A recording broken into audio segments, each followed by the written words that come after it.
Welcome to this little photo editing tutorial in which I'm going to show you a very crucial photo editing technique which I use for all my Lighthouse images, and I think it's very important. And if you follow this channel for some time, you know that a few years ago I did a video on keystoning and how to selectively correct it. And basically this video is kind of a reiteration on that, because when you photograph lighthouses like this one here, you have the lighthouse usually somewhere in the back, and unless it's straight center in your frame, what will happen if you point your camera slightly downwards to include more foreground, as I did here, the lighthouse will actually lean outward.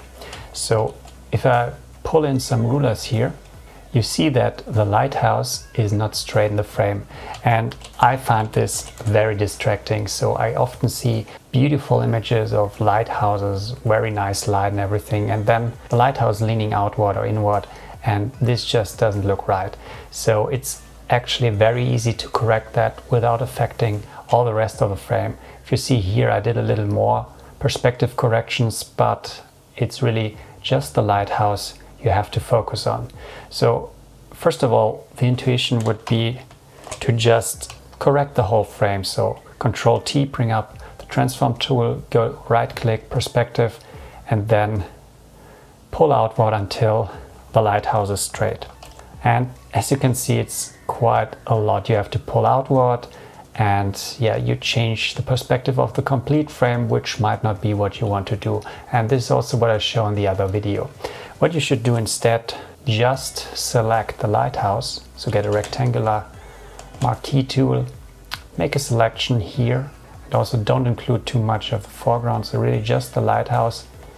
And also I don't think I need to even correct this building because it already looks nearly straight. I might do this separately. Now I focus just on this lighthouse here. So I have a copy of this layer. What I'm gonna do now is let's just invert this selection and press delete. So basically I'm just left with a lighthouse here. Now just Control-Shift-I inverts the selection again, press Control T, and now what we're gonna do here, we focus on this middle handle here, press Control and Shift, and now we can just pull the lighthouse sideward. Let's bring up the ruler again. So here we get just the lighthouse straight, and we're not affecting anything else in the frame, so we can fine-tune it. We don't even need to pull it completely straight. So just whatever looks good, and we don't need to focus on anything else here. Just press Enter, deselect, hide the rulers, zoom out, and here you see the before and after.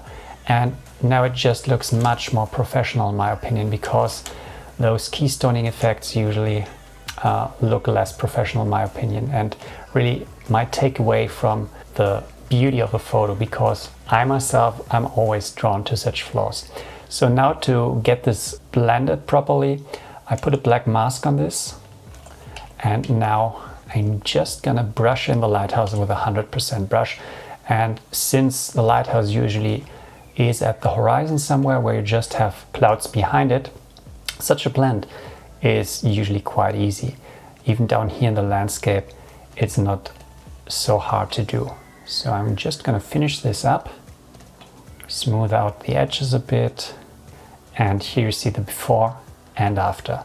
So pretty simple to get this lighthouse straight, and it's really something you should always do with your images. And now here again, the final image, I even, as you can see, stayed a little longer until the lighthouse lit up, which is also something you can do in addition. So you're shooting around sunset when the sky is glowing and you have some nice light.